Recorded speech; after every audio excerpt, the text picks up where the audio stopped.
Hi, everybody. Welcome to another video from your friends Polygon. E3 2014 it has officially begun. This is the first day for me and you. Day one, I guess. We've been here for a while. But this is Colin Campbell. He works at Polygon too. Hello, how are you doing? A senior reporter. Yes, I am. That's technically done. And today we're going to be talking about Sid Meier's Civilization Beyond Earth. I actually knew it. I didn't need to look. But it's nice to have a safety net there.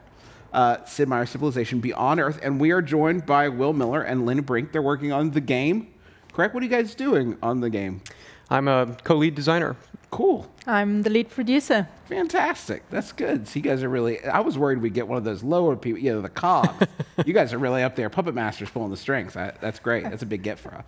We should compliment Frushtick on that. That's good, good work.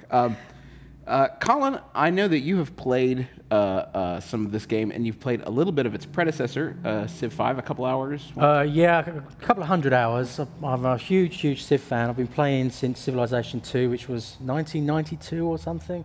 But I just love this series. Obviously, it's had a few missteps over the years. But I'm interested in what they do with this one. Instead of talking about the past, they're talking about the future, moving into outer space from planet Earth. This is something that Firaxis did back in the day. I think 1999 was Alpha Centauri, but it's a new thing for the Civilization franchise since then. So I guess just to get things rolling, like, what is it like switching from a very sort of established, you know, we know our world, we know the countries, we know the people, we know the technology even of our world. What is it like to make that jump from the practical and the real to sort of the imagined and the fantastic? I'd say that's one of the probably the biggest challenge that we've had as designers on this game, was to make a civilization without the safety net, if you will, of history. So when you have a historical context, you get a lot of things for free. You know that Montezuma is going to behave in a certain way. You kind of understand what gunpowder is going to give you intuitively.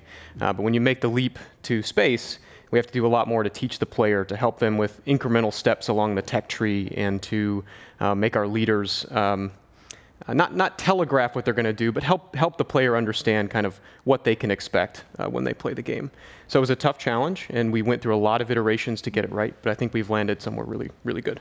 And I mean, additional to the challenge is also, of course, a huge source of excitement because, you know, instead of looking up historical reference, we get to make it up.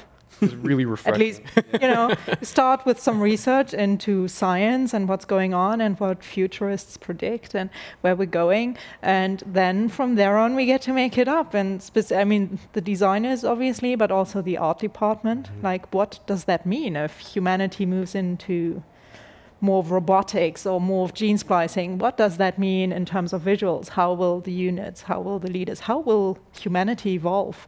Making that up and making those looks up, making the units up, that's, you know, huge source of excitement for a studio where we have a lot of sci-fi fans and a lot of, yeah, so, yeah. Did you have a lot of specific reference points in terms of science fiction, things, spirits you wanted to capture, or things that you were referencing throughout development? Sure. David, the other designer, and I are huge fans of not just science fiction, but also real science, the science and history of spaceflight. So particularly in the beginning of the game, you'll see a lot of influence from NASA and from Roscosmos and the space race and all that great stuff. And of course, we drew from the canon of science fiction, Arthur C. Clarke, Dan Simmons, Heinlein, you know, these guys that build these wonderful worlds and portray space not just as big, but old and mysterious. And we wanted to impart that on the game.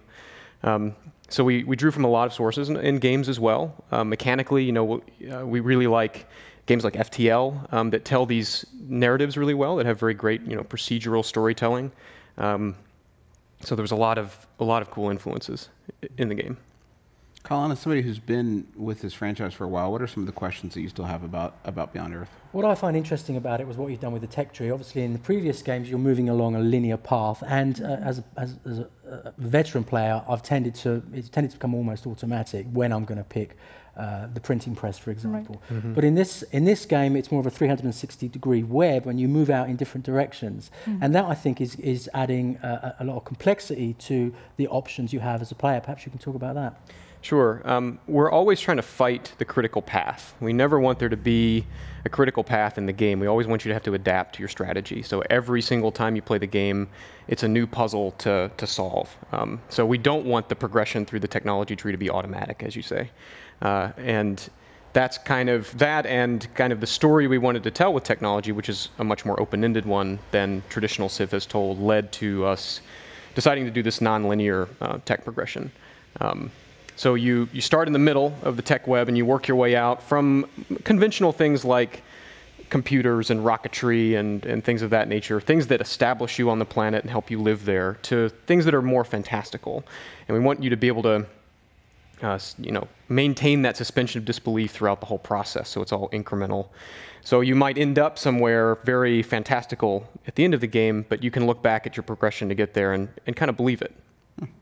And I mean, sorry. Go right ahead.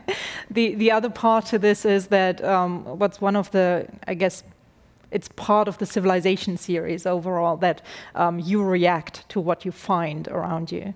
The terrain plays a huge role, and your surroundings, the other civs, play a huge role. So it's not just you making it all up in a vacuum, it's you reacting to the challenges you find around you. So which of the resources do you find? Which, like, how imminent is the threat from the aliens? Do you have the nest on your border, or are they further out? That might inform some of your choices in that web, depending on each playthrough might be quite different because your starting position is different. And so you usually, in a Civilization game, although you have your, the printing press, like you have those things you go towards, there's also, like, the path to it might vary depending on what situation you find yourself in. And that's something we're relying on here as well. That's one of the driving forces of tech progression and Civilization. Yeah, one of the things I also like is the fact that the techs that you choose also dictate what kind of a leader that you are. And for example, when I went to the planet, I wanted to be the sort of leader who got involved with the stuff that I found there, that wanted to interact with the aliens in a positive way rather than a negative way. But you can also play as a sort of arrogant human who doesn't really care about the stuff that he finds, or as somebody who's only in love with technology for its own sake. And that obviously plays out in how you deal with the aliens and how you deal with the other civilizations. I think we actually have some footage. I've always wanted to say that. I think we got some. I think you brought along some footage with you. Can you help me understand what I'm seeing here? Sure. So this looks like the very, very beginning of a game. You've just landed on the planet.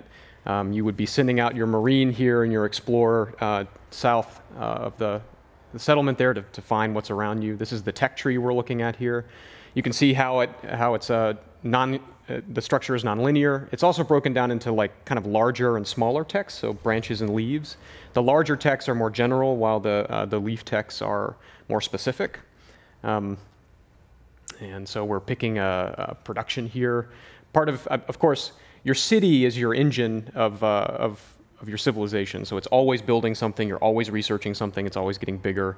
So we'll pay attention to that in the early game. But we've also found this alien nest up here we'll have to deal with. They torch it. The aliens are much more troublesome than the barbarians of old. That's right. If you treat them as barbarians at your own peril, they're really not. And contrary to barbarians, too, they're not overtly aggressive unless you antagonize them. So you could play a very peaceful game with the aliens. I mean, they will take attacks of opportunity against you if there's a juicy, explorer, trader unit, something weak, out on its own. But you can play the aliens against opponents as well. So if they're riled up and you're not near them, but someone else is, you can kind of wage proxy wars with the aliens as well. And they absolutely react to your actions. It's really like, as a group, they react to your actions.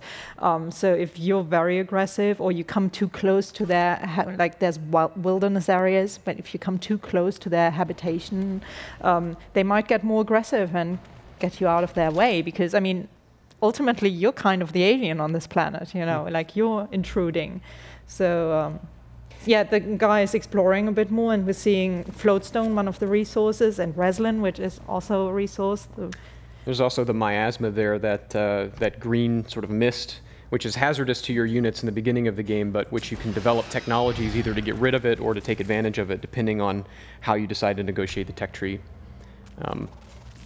And presumably at some point you come across diplomacy opportunities, other settlers. And diplomacy, I think it's fair to say, has been one of the weaker areas of this series. Have you made any improvements in that area? Yes, of course the new diplomatic interactions have been expanded to accommodate all of the new things in the game. So if you, so the players will get angry if you, for example, put satellites in their territory or start riling up the aliens when they're a Harmony player and don't like that. So there are many more vectors into diplomacy. There's also the covert ops system, which has been expanded from the espionage system in Civ 5. So you can do a lot more clandestine kinds of things, from more benign stuff like stealing energy or technologies, all the way to planting the equivalent of the thumper from Dune in someone's city, and the siege worms come out and attack or set off dirty bombs or whatever. So that's kind of another route into diplomacy. And then there's the stations as well, which are not like city-states. They're much more specialized. So if I'm next to a civ who's trading with a military station and that's where they're getting all their military, I can go attack that station and the AI will react accordingly. So it's been a focus of ours, definitely. We've just actually seen a pretty amazing gameplay. Like when you play, that's an awesome moment in the game.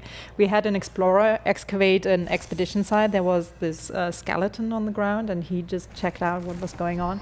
And at the end, he found a friendly alien unit. So now the player is in control of one of the alien units and can run around with them. So won't get hurt in miasma, because these are the native species of that planet. They don't get hurt by like the fungal spores of miasma. And yeah, that's usually.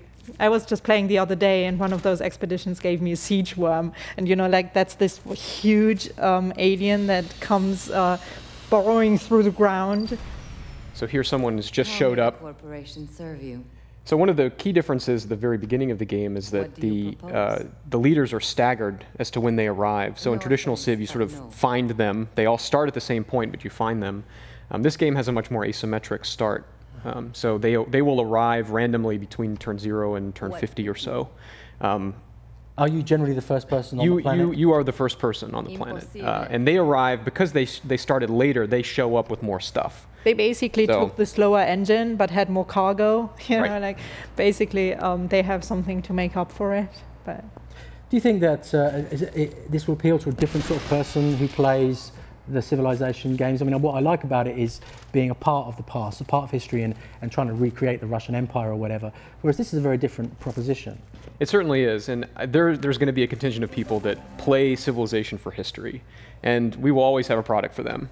But we hope that this game reaches a new audience, perhaps players that really liked XCOM, but haven't given Civilization a chance because of its historical nature, but might give this a chance because it's sci-fi. Or people who've never played Civ or XCOM before, perhaps none of our products before, but love the idea of exploring new planets and humanity in space, might give this a shot. So we definitely hope to get a new audience with this, yeah.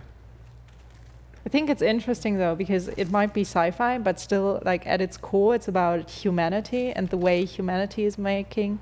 So it might have been the way up to here in the historic Civ. Now it's just the next chapter. Yeah. So I had that thing when I played recently, and that's just an amazing moment when you walk around with that thing, just smashing everything left and right. It's just very. We had these great moments with our art team where someone would draw a concept piece or whatever, and they would we had to pinch ourselves to say, we're really going to put this in a Civ game? Actually, the concept artist of the siege worm, he did a claymation at first. He had a little clay model, and he wanted to show how it unwraps and how it attacks. So he had a little claymation in the beginning. It was really fun. I have one more question for you before we let you go. With Civilization games, up until now, you've been sort of showing history as it happened. With this game, you're looking forward into the future. Do you think at its core, Civilization Beyond Earth is an optimistic game? Do you think it takes an optimistic view of humanity and sort of our chances for the future?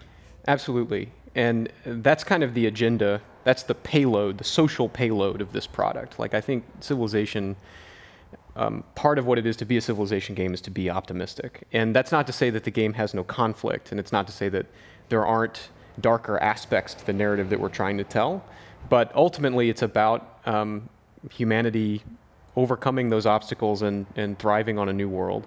And it's not just that. The exposition, the backstory is, you know, this big cataclysm which we came back from to the point where we can launch ships into outer space. And that in and of itself is a triumph for humanity. So it starts on a high note and is bookended at the end of the game with 1-2.